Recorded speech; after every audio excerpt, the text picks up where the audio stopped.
Keep your hands together for me. You understand you're under arrest. I didn't mean for it to get this far. Ma'am, you were caught putting human waste in customer food. We'll talk about it at the station. Evidence bags ready, buns secured. All right, we're going to head out. Watch your step. I'm sorry. We'll deal with it downtown. Let's move. Think about this. She's just somebody who got caught. How many people are doing this every day and not getting caught? Think about this too. How long had she been doing this before she got caught? And how many people had eaten her feces in their meal before she got caught? How much feces are people eating that go out to eat? I just posted a video of somebody that was sweeping the floor and was putting the dirt in the dustpan in the pot of what he was cooking for the customers. Stop going to restaurants because I just, when I started eating fruit, my eyes just start opening and I start asking myself questions like, you trust these people that much? You don't even know who they are. You don't even know who back there. You don't even know what they're doing. You can't even see what they're doing. You don't know anybody's name. You never met these people. You don't know nothing about these people's lives. Are these people even happy to be here? Do they love their job? Are they being paid well? How's their life? Are they having a good day? You know what I mean? Like, all of this matter. People could be unhappy and miserable and taking it out on you because putting some nasty shit in what you're about to eat could be their only sense of happiness. You know what I'm saying? To watch you eat their feces could be their only sense of joy that they get. It takes a lot of trust to just go into a restaurant and sit down and let people that you've never met make you something to eat in a kitchen you've never seen. It could be rats and roaches crawling around back there. It could be trash all over the floor. It could be flies and fruit flies and shit flying all. You don't know. People just go in the restaurant, they sit down and they just order and wait. Call on Yasharahla, Bashim Ashar, Bashim Rakakadash, Tavana to the Apostle, Elsewhere, Millstone, Pieces of Teachings, or Hopeful Elect, Shalom. And wow, it shows you, damn, this is why you brothers gotta just avoid fast food at all costs, man. You know what I'm saying? Because as you can see with this, seemed like another kingdom woman at that too, which she should be ultimately at the goddamn shame of herself, for being so-called Latin or Hispanic, and you doing some filthy nasty shit like this. And I don't know too much of the backstory, of course, because of the simple fact that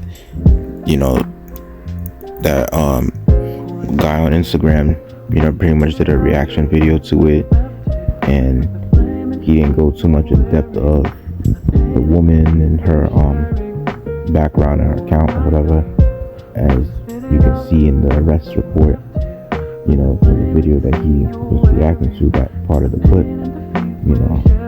It mentioned that the officer arrested her soul, and the officer mentioned how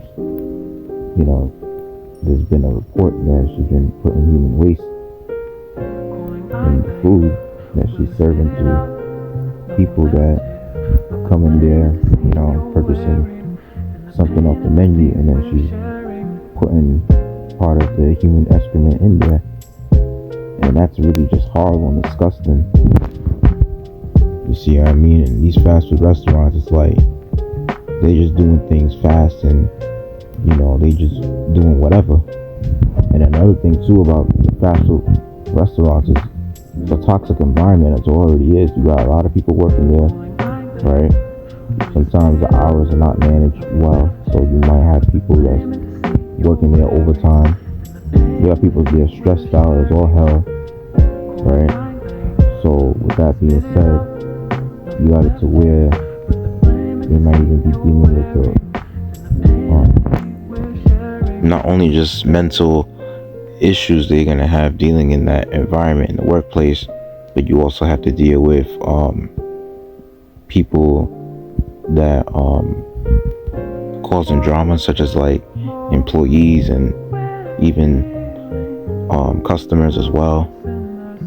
Then you also have to deal with sometimes like workplace injuries that could potentially happen.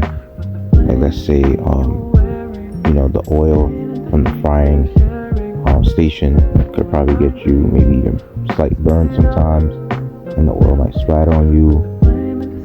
You know, just a whole bunch of issues that happen that are particularly common in a fast food joint. You know, that's a problem. And these places have cameras and shit like that, and I don't understand how the fuck could somebody be so disgusting to even do something like this. But you know what I'm saying? But it's just like, you know, the demons that pretty much develop when you're in those type of environments is really egregious, you know. Even for someone to go as far as, you know, defiling your food, which the food is already defiled in general, you know what I'm saying? And when you look at the nasty secrets of these fast food restaurants, you know, a lot of them, especially like McDonald's and Burger King and Wendy's, they get away with serving human meat and things of that nature.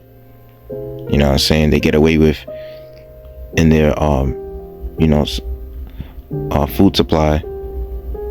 They have reports of like different chemicals in their food, and sometimes they even have reports of, especially in McDonald's, serving human meat in that food. So bring out a few scriptures to make the lesson straight to the point. But it says in Ezekiel 4:13, and the Lord said, even thus shall the children of Israel eat their defiled bread among the Gentiles, whither I will drive them. Then said I, Lord Yahweh, behold, my soul hath not been polluted from my youth up even till now, that I have not eaten of that which dieth of itself, or is torn in pieces, neither came their abominable flesh into my mouth. Then he said unto me, Lo, I have given thee cow's dung for man's dung, and thou shalt prepare thy bread therewith. And in this case, this is literal shit that she's putting in food. You know what I'm saying? And another thing too you got to consider is that even if you happen to go to any restaurant in general, or anybody serving your food, you always make sure you give them the utmost respect and, you know, kindness as much as possible, and try to, like, you know, be as kind as you can possibly be, because for the most part, somebody in the field of dealing with your food, or even when someone is in the hospital field and you have to rely on their services to keep your health while you stay at the hospital, you know, those are the type of people. And even when you dealing with a police officer, or let's just say like you pretty much in a courtroom and you got to deal with a judge sentencing you, all that, and with a lawyer and all that stuff, you know, you always want to keep your attitude, you know, in check, and you always want to make sure that you have the most respect as possible, because when it's coming to things like that, especially someone dealing with your food, they could defile it, you know. And in those other instances, like in the hospital, your life is in whoever's taking care of you. Your life is in their hands, in a sense, especially if they're about to operate on you. And even with a judge or a lawyer, like how they handle your case is really, especially it's up to the judge, you know what I'm saying? Which, of course, all in all, the Most High is behind everything, but the Lord did say, if possible, you have to live peaceful amongst all men. So yeah, but that's really just horrible how she even ended up just doing that. And this is the reason why in the scriptures it says, it's on in there, Yasharahla chapter 25 verse 13, give me any plague but the plague of the heart, and any wickedness but the wickedness of a woman, and any affliction but the affliction from them that hate me, and any revenge but the revenge of an enemy. There is no head above the head of a serpent, and there is wrath above the wrath of an enemy. Right? And can you only imagine if, like, this woman, you have a partner, so and she gets upset dealing with that partner, if she's doing that to people that she don't know, how much more she's doing that to people that she may know if they, you know, ever got her upset, whatever the case is, and to see someone that will decide to harm others just because of how they feel that day. You know what I'm saying? And you got people like that. that they can't reflect on the bad things that happen to them. So what they do is they deflect it and take it out on other individuals that are pretty much innocent to them. You know what I mean? So it really goes to show you that this is why, like, you gotta be prayed up and just be in a good relationship with the Heavenly Father as much as possible, and always try to do the best you can to pretty much stay away from people's drama. Like, if you even have a feeling that the customer service is going to be shitty in a restaurant, the best thing for you to do is just stay away from that restaurant as far as possible. Or, okay, at least if you went to the restaurant, you know a particular employee that, you know, you had a bad run-in with or so, and just try to be as nice as possible. And after they serve your food, you know, so a thing you keep in mind is just never come back there again and just go somewhere else, you know. And then Sirach 25 verse 19 says, all wickedness is but little to the wickedness of a woman, let the portion of a sinner fall upon her. Yep. And you see, this is what women would do when they get mad, is the fact that sometimes they might even just poison your food too, you know. That's why scriptures even say something about how it's just best for you to be single and not have children in this place, because who knows, even if she has children, she might even try some nonsense like this too. She might even try to harm the children in a way, sometimes just to get back at the man that done her wrong, you know. That's pretty much how toxic people think, you know what I'm saying? People that's all for themselves, that glorify themselves, ain't got that main character syndrome. They feel as though nobody's important as they are, so what they do is they harm others because of how they feel in that day.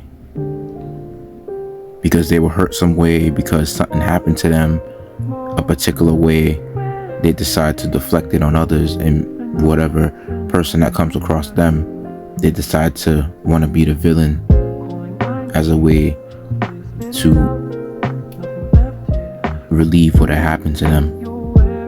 So being destructive to others in that particular way that happened to, you know, of whatever situation happened to them, you know, they feel like that's therapeutic for their mental.